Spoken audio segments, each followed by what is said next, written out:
The mourning of loved ones is a daily scene in Gaza amid incessant bombardment. Central and southern areas of the enclave were the latest targets of Israeli tanks and warplanes on Friday. We were sitting in our homes when we heard the sound of a missile.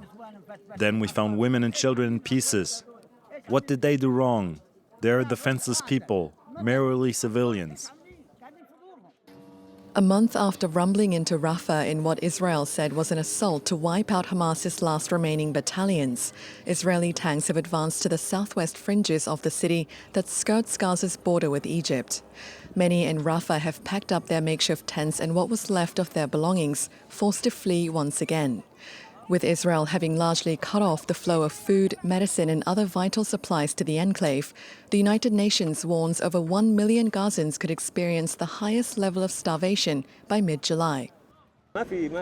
There is no place for us to rest or feel safe to settle in. We can't find food to eat. We keep having to run and move, but until when? The children are petrified. This one hasn't eaten a thing in 2 days, and I can't find a doctor for her. It's all lies. It's all nonsense. They tell us to go south. We get to the south, then they tell us to go back to the north.